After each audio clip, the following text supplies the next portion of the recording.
ìyá wa ìyá òkìkí wọ́n ti wà ń bí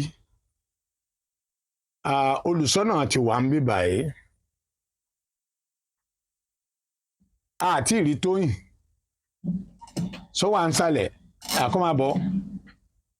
àtọmọ ẹ̀ ẹ ṣe ìyá wa torí mi fẹ́ da yín dúró tó bẹ́ẹ̀ jù bẹ́ẹ̀ lọ ìyá òkìkí ẹ kí àwọn èèyàn pé ẹ kí àwọn èèyàn. Ìjọba ọ̀run lèrè onígbàgbọ́ hallelujah o ní ara lé. Ẹ ṣeun ó kọ yín mà. Orúkọ mi ni Prophetess Abiodun Uwola. Ẹ ṣeun ẹ káàbọ̀ sórí ètò yìí. Yes. Olùṣọ́ ẹ bá mi kí àwọn ará ilé kí wọ́n mọ̀ pé ìyá òkìkí wá pẹ̀lú olùṣọ́ ni.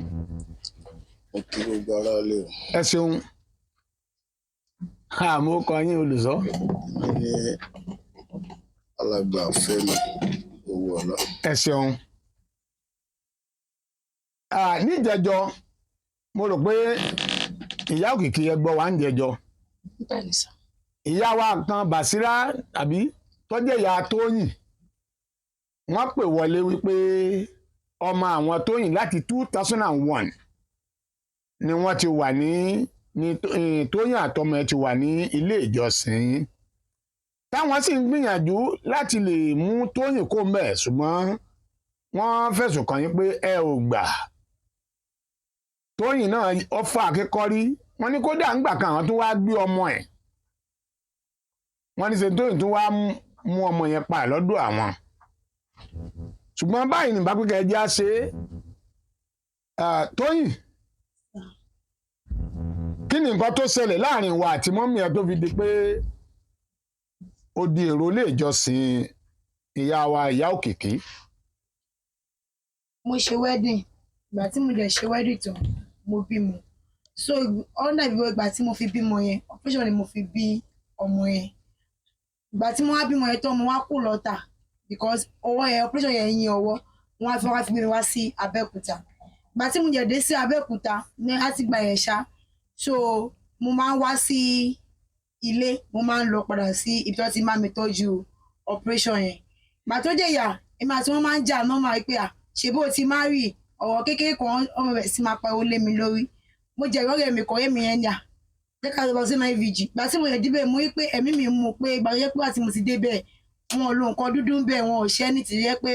ó bá wà àti gbogbo tó ṣe fún mi ó bá wà mí mu àti pé mi yẹ sí kúrò nílé pé jẹ́ kí n kó lè fún ọ paríparí ẹ̀ wọ́n sanwó school fees ọmọ mi wọ́n ń tẹ̀kẹ́ nípa mi so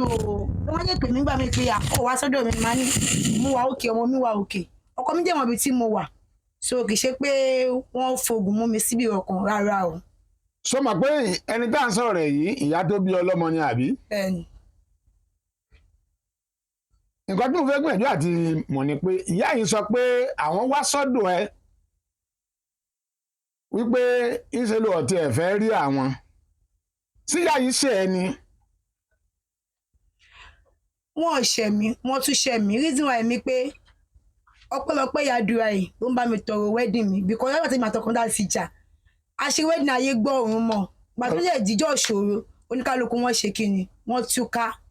ìgbà tí mo yẹ sí pé oníkálukú wọn ti túká lóòótọ́ yàdúrà yẹn mú mi gẹ́gẹ́ bí ọmọ wọ́n ń tèkè nípa school mọ́ mi. ìyàdúrà wo dání ìyàdúrà. mọ́mí òkìkí. all right ó ṣe. so wọ́n jẹ́ tèkè nípa ọmọ mi mo wà òkè ọmọ mi náà wà òkè ọkọ mi náà jẹ́ mọ̀bí tí mo wà tó bá fẹ́ rọ ọmọ ẹ̀ ó máa wà. o ti sọ lẹ́ẹ̀kan ohun tó ń gbìyànjú àsọ fún wọn ni pé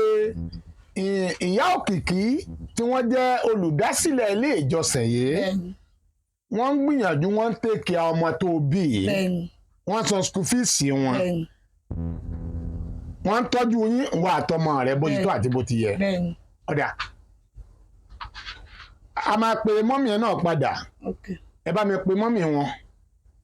ẹ bá mi pe mọ́mì wọn ìyá òkìkí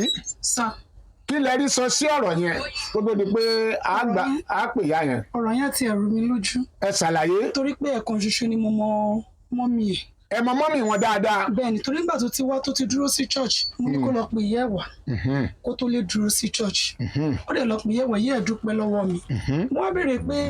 ọmọ tó ń gbé kiri ọkọ ẹ̀ ń kọ́ ó ní òun àtọkọ òun ti jà